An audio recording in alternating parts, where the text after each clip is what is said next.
All right, Chris Canty, your thoughts on the Patriots parting ways with yet another wide receiver? Well, you can't make the club in the tub. Isn't that what they say, Cece? And that's and what so they tell Kenny us. Britt hasn't had a full practice since minicamp. So if Bill Belichick can't get a chance to see him on the practice field in the role that he envisioned him in when he signed him, then he's probably not going to be on that ball club. And that's exactly what happened. That's why they moved on from Jordan Matthews. He was in and out practices. Practice is a big deal for Bill Belichick and his Patriots team. But moving forward, I have no doubt that they'll be able to figure it out. They'll make do with the personnel that's on this roster. So if you're saying that you're a little short-handed with wide receivers, well, let's look at what the Patriots do have. They've got two really good tight ends in Rob Gronkowski, Dwayne Allen. Yes. And then they've got some good running backs. They got Jeremy Hill from the Cincinnati Bengals to go along with James White, Rex Burkhead, and their first-round pick, Sony Michel.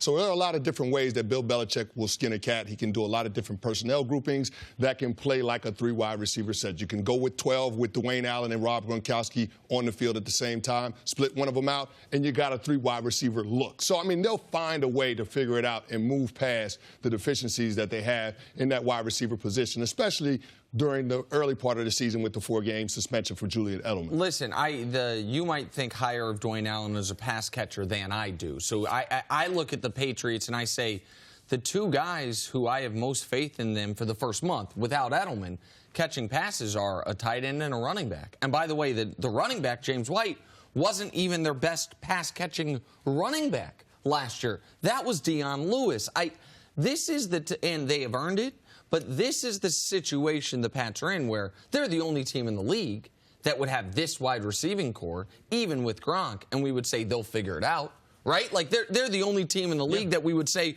oh, how are they going to get production at the wide receiver position? Chris Hogan's going to have a big year. And that will Braxton Berrios, a 6th-round pick. They're going to revitalize Eric Decker. Like, they're the only team in the league that we would go into it and say their quarterback's not being put in a really rough spot. Now, they've earned it historically, but I would argue until Edelman gets back, this is the least accomplished receiver group Brady has dealt with since he took over there. Yes, and the reason why we deal with it is because they have 12. If they didn't have 12, they wouldn't have to do this. But we've seen them figure it out more so than any team. So we have to give them credit. We have to give Tom Brady credit. We can't give Aaron Rodgers credit because every time they lose, it's like, hey, man, he don't have enough talent. That's it. Tom Brady, we never say that for him. He's the best that's ever done it. And from a game plan, there's no team that has a different game plan week in and week out. Now, I don't look at their first 4 games, 5-game schedule as being very, very tough the way we've seen it before. It's not as tough as some of the other top teams that we see. They get through week 1 and 2, they can get a couple wins in week 3, 4, 5. People should know, Houston and then at Jacksonville for the first 2 weeks, but then it's Detroit, Miami, Indy. So 3, 4, 5 is soft. The first 2 weeks, those are tough defenses. But the question I would have for you guys is this. We always say Patriots are game plan specific, right?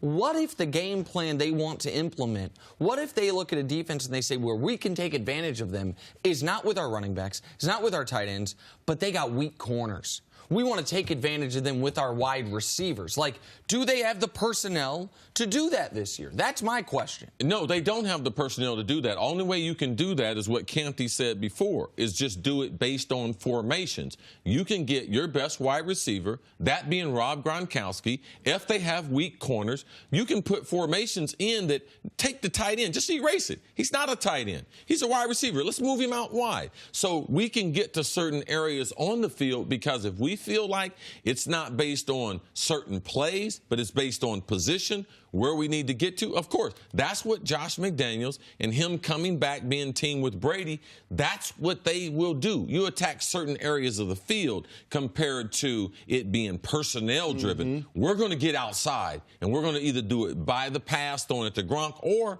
let's move a running back out there. Let's throw it to him in space and have these cornerbacks make some tackles. Is this offense, the offensive line and this receiving core, is it so depleted that you have to actually change your game plan now? Do the Patriots have to change that in any way, or are they still going to make do with what they have? Well, the Patriots, more so than any other offense in the NFL, is game plan specific. They look at the opposing defense and they figure out what their deficiencies are, what they don't do well, and then they always put those players in situations where they expose the weaknesses and exploit the weaknesses of those individuals. Yeah, Jenna, just to help this out a little bit, it's game plan specific as far as what they do, right, but it's paramount on what we do and what we can't do.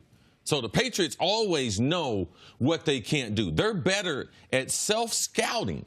That's what Canty's talking about. Self-scouting themselves, knowing, you know something, we don't have that much speed. So how we do it? Let's do a lot of motion. Right. Let's do some hocus pocus. Let's move guys around. Let's get them confused. And/or, you know what they do now?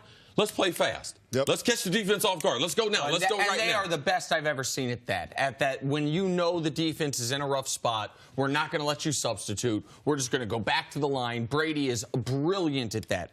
But I want to bring up Rob Gronkowski for a moment. Because a couple days ago, we found out Isaiah Wynn's out for the year. And we said, okay, now Rob Gronkowski is going to have even a bigger impact on the offensive line as a down-the-line blocker. We now are talking about their wide receivers. Well, now Rob Gronkowski, in addition to being a part-time offensive lineman this year, is going to have to be a part-time wide receiver this year. Now, Gronk's the best tight end in the league. And one of the reasons he's the best tight end in the league is because he does both those things you ask tight end to do, block and pass catch, as well as anybody.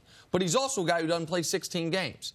And so, like, we are now saying for the first time that I can remember with the Patriots, they can't have a Gronk injury. We've seen him win a Super Bowl, get to a Super Bowl without Rob Gronkowski. This year, they cannot deal with a Rob Gronkowski injury. They won the AFC Championship game last year without Rob Gronkowski. Yes. And so that's not the position that they find themselves in this season. No, I get what you're saying, Nick. But again, with that problem, because Rob Gronkowski is going to have to be asked to be a blocker and a pass catcher, you can do a lot of different things from formations and personnel groupings that can answer the questions in terms of figuring out the deficiencies on the offensive line. One of the things that Bill Belichick likes to do, he likes to go 12X. That X stands for an offensive lineman coming in the game and playing a tight end position. So that allows you that allows you to put Rob Gronkowski in the slot or out wide as a receiver in that offense, and you got a matchup problem defensively because you got to decide between nickel or base personnel. If you're in base, they're going to throw the ball to Rob Gronkowski. If you're in nickel, they're going to run the ball down your throat. Those are the answers that Tom Brady and Bill Belichick and Josh McDaniels have. So they've seen so much football, whatever it is in terms of a deficiency personnel-wise, they can figure it out week to week. Now, just to button up his comments, they got a lot of new faces. So they won't let us know this, but they'll be able to do, they can only do so much as far as volume of offense. With all those new faces, as far as no huddle, and the wide receivers aren't necessarily been in sync with them also. And that's where, by the way, and this is guys got to own their own decisions, that's where Julian Edelman has put his team in a brutal spot.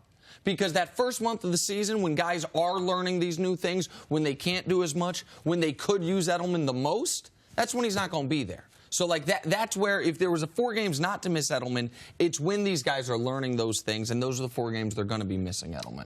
Thanks for watching. Subscribe here to get the latest from the show. Also, be sure to check out more of the best clips from First Things First, or go watch a few segments from our other shows on FS1.